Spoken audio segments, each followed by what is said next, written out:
Even Alabama, we've seen them have some really good wide receivers that have translated into the NFL.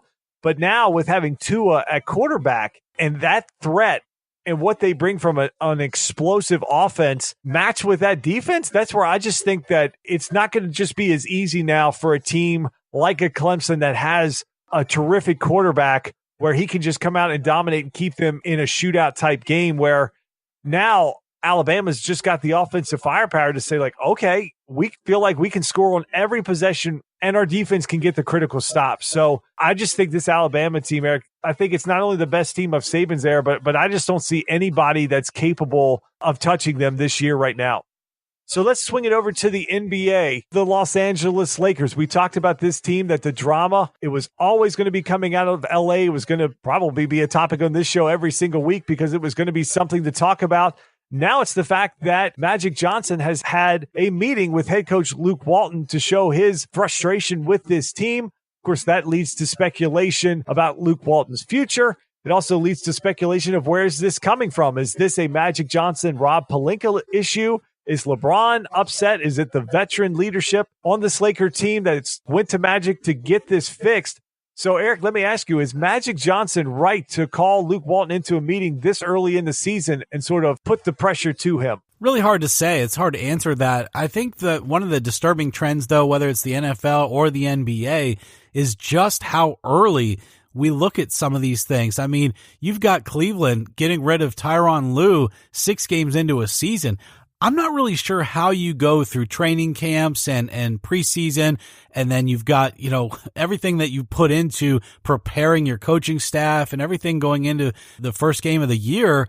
And then 6 games later, it's like, well, it's not working out. You got to go. That's weird to me. It's the same thing we talked about with Hugh Jackson. There's so many months of preparation that go into it to make a decision like that after basically a week. It's very bizarre. So the same thing here with the Lakers. How is Luke Walton on the hot seat after 9 games of a season that they knew was going to be a pretty big challenge? The only thing I don't know, and probably a lot of us don't know, is what is going on in those practices. Magic Johnson's obviously one of the greatest of all time. He's played this game. He knows how to play basketball. He knows how the game should look and how it should work. Maybe he's looking at LeBron and all of these new players along with a lot of these younger players and watching Luke Walton and his staff coach these guys up and thinking maybe there is a situation brewing here that he is in over his head, speaking of Luke Walton. So I've read some reports saying that it's really the fact that Magic isn't so upset with Luke Walton as he is with all of his associates, all of the guys that he's chosen to have on his staff. And are they doing what they're all supposed to be doing to get these guys to where they need to be? Because it's not just your head coach that does everything. Of course, there's assistants and trainers and, specialist type guys who work on a lot of other things. And a guy like Magic can be viewing all of that and saying, okay, we're not developing in the right areas here. Remember, those might be some of the same things that LeBron is frustrated about too. I think Luke Walton's in over his head anyway, because coaching a guy like LeBron James takes a special person. I'm not sure Luke Walton is that person. So we'll have to see how this all plays out. But to the broader point of your question, it's so early. I just don't like how these things play out in public this close to the beginning of the season, because it just leads you to believe that they were really a mess before day 1 of the regular season then.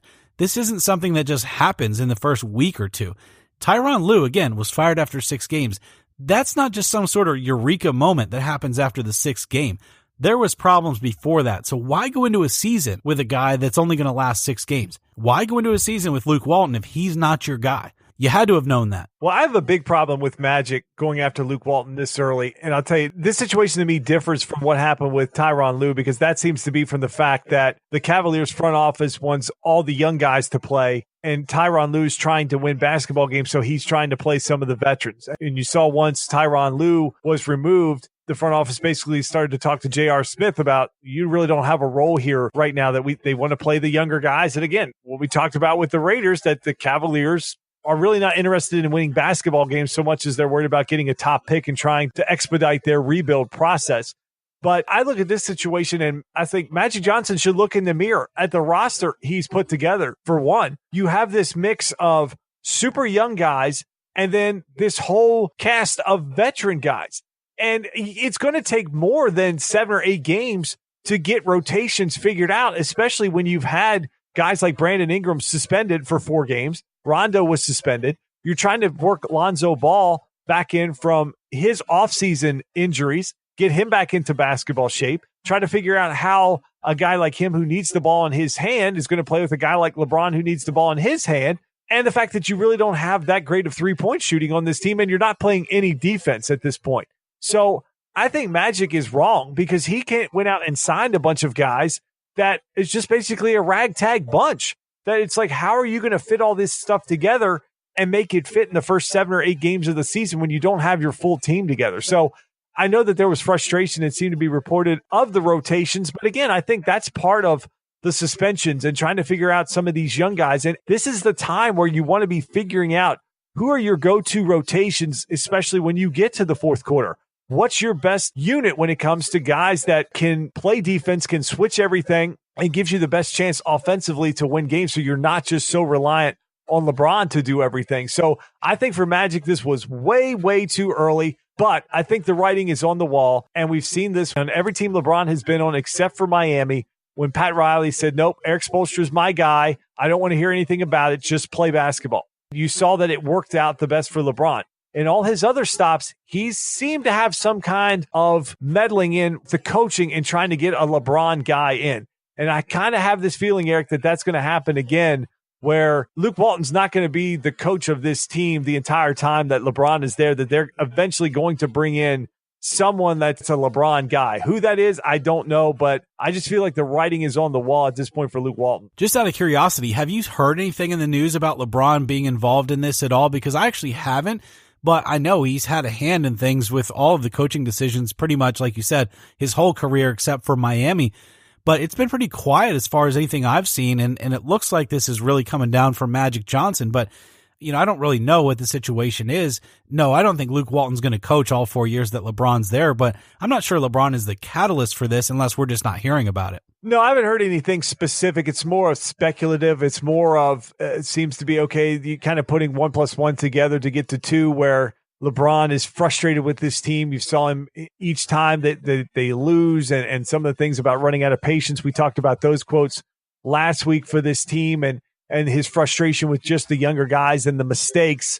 I don't know the communication that he would have with Magic Johnson, or if this was more of a preemptive strike by Magic trying to make sure that they're keeping LeBron happy. I just think it's something to watch because, like you said, that's one thing LeBron has had his hand in, is he's had a number of different head coaches through the years and changes that have been made. You saw it happen with David Blatt, even in the middle of the year when they had the best record at that time in the East. So LeBron's not a guy that seems to be, and look, the Cavaliers came out at that point and said, no, LeBron had nothing to do with it. But let's face it, if you're going to make a coaching change, you're going to talk to your franchise guy.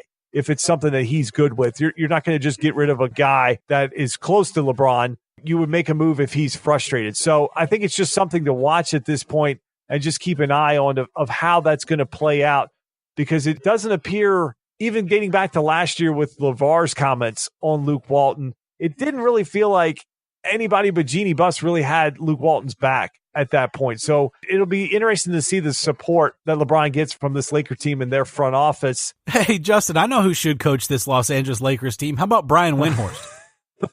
I think he would be in such awe of LeBron. I don't know that he could actually coach him. I mean, he would just want to just keep asking him questions. Hey, do you want to come on the jump? Rachel Nichols said hi. Yeah, but it'd be the perfect coach for LeBron. He'd sit there and do nothing the whole time, and he would do anything that LeBron said. So maybe a match made in heaven. Yeah, he would just sit there and just stare at him and just in all of him. Like kind of what the Lakers do, just stand around and watch LeBron. After this Russell Westbrook ankle injury, Brian Windhorst was talking about how he's pretty familiar with ankle sprains. He's learned what they mean and what a high ankle sprain is versus a low ankle sprain and everything else. And he said, yeah, that Russell Westbrook, that was definitely a high-grade ankle sprain. He said, we're fortunate that none of that has ever happened to LeBron James. And he said, have you ever seen LeBron's ankles? They're like tree trunks. And I was thinking, well, how would you know that with his socks and shoes on all the time? I mean, have you seen him naked? That might be a different topic for a different podcast. All right, so on to the next topic. All right, so let's keep it on LeBron James. He was in the news after Sunday's matchup against the Raptors. Toronto came into L.A. and basically took it to the Lakers. The final score not indicative of how that game started. But LeBron ended up on TMZ, and no, not for anything nefarious, but it's probably never really good for athletes to end up on TMZ, it feels like. But LeBron was caught at Diddy's birthday party following the game, following that Lakers loss. Of course, the LA media with the start for the Lakers, not too thrilled with that, but we really haven't seen this story play out from a national media like ESPN. They've been pretty quiet. So, Eric, is this much to do about nothing, or do you have an issue with the King partying after a loss? I'm sure you're going to be shocked that I'm going to defend LeBron James on this one. Oh, shocker there, Nick Wright. I'm not as bad as Nick Wright, but I will defend LeBron on this one. What these players do, LeBron or otherwise, when they're off the clock is no different than what you and I do when we're off the clock. The only difference is that we don't have cameras on us all the time. So is it a bad look to go partying after a loss? Yeah, probably so, but Diddy's party was on the schedule. That's the night it was. So LeBron shows up, he parties. I didn't know Sean Combs was still going by Diddy. That was news to me more than anything, really. But it's what you do when it's your time off. And there wasn't anything nefarious going on. Thankfully, TMZ wasn't posting pictures of LeBron snorting a white powder with dollar bills in the bathroom like Johnny Manziel. But it's what you do on your time off. You go and you have a good time. I don't really think there's anything of this. What if the Lakers had won that game? No one would have anything to say about it. So I'm not going to say much more about it. These players, they have a job like the rest of us. They work their time throughout the week. And then when they're off, that's their time to do whatever they want. Justin, you and I can work our schedule with our doctors all day long and then go to a party. No one really cares as long as we show up for work the next day. As long as LeBron was at work the next day and he wasn't hungover, I don't see the big deal. As much as I'd like to piss you off and go after LeBron, I really can't at this point because this stuff happens basically after every game. Guys are going to clubs, guys are going to dinner, guys are meeting up with friends they have in that area. It just happens regardless if it's a win or loss. Like you said, guys don't know what's going to happen during a game. They have stuff planned out. I think this takes it back to what we talked about, 3 or 4 shows ago with LeBron in LA now and all the distractions that are out there. Would that hurt on-court LeBron? Now, we haven't seen that happen yet. Of course, the Lakers are still struggling. LeBron's put up some good numbers at this point, but I think this is going to be a topic that comes up every time that LeBron is caught post-game, especially a loss. And if the Lakers continue to sort of meddle in this 500, just under 500 range, that LA media is going to take him to task on things like this because this is different, Eric. After a game in Cleveland, what's LeBron going to do? Go over to Jack's Casino or go see the Christmas Story house? What's there to do in Cleveland? It's kind of similar to the Jordan Matthews thing in Buffalo, where he was like, it's boring. I'll clean it up a little bit from what he said, but basically it's like him and his wife just worked on family expansion plans. At that point, there's nothing to do. LA, there's everything to do. New York, the same way. Dallas, another big city where there's stuff to do. So, yeah, LeBron's going to be out doing more stuff now. If he wins, nobody will care. If he loses, it'll be a story. Well, he'll give you lots of stuff to talk about throughout the season, and you'll have plenty of opportunities to piss me off, I'm sure. Well, I can't wait for that. That's always more enjoyable for me and the podcast. All right, Eric, 2 topics left. I don't think either one of them will make you mad tonight. I don't think, but I've been surprised before. So let's talk about what happened on Monday night. Celtics went into Denver on Monday night. They got beat, partially because Jamal Murray had a career night. He had 48 points, and going into the last possession, Denver had the ball. They were up 8. Jamal Murray fired up a 3 at the buzzer, obviously trying to break that 50-point mark. Kyrie Irving, none too happy, grabs the ball, and then he chucked it into the stands. I don't know if he was trying out for the Broncos quarterback position because God knows we need all the help we can get in Denver. But the NBA took $25,000 out of his pocket. Kyrie on Tuesday, still not happy with Jamal Murray taking that late 3, trying to break that 50-point mark and set his new career high. Did you have any issues with Murray taking that shot late when they were up 8? No, I had no issue with that. I mean, look, this is the NBA. There are individual performances at every turn in the NBA. Did I have an issue with Klay Thompson shooting threes over and over and over again when they were blowing out the other team? No, because this is professional sports. Until the buzzer stops, until the final play, your task is to stop these guys. The Nuggets only won by 8 points. It's not like they were up by 30 and Jamal Murray is chucking a 3 with a couple seconds to go to get that personal accolade. The game is supposed to be fun for these guys. And so you play until the final buzzer. if that opportunity was there and the ball was in his hands and he's just playing basketball and taking a shot, I have no issue with it at all. I think this stems from a couple things. I think there's more of a history there.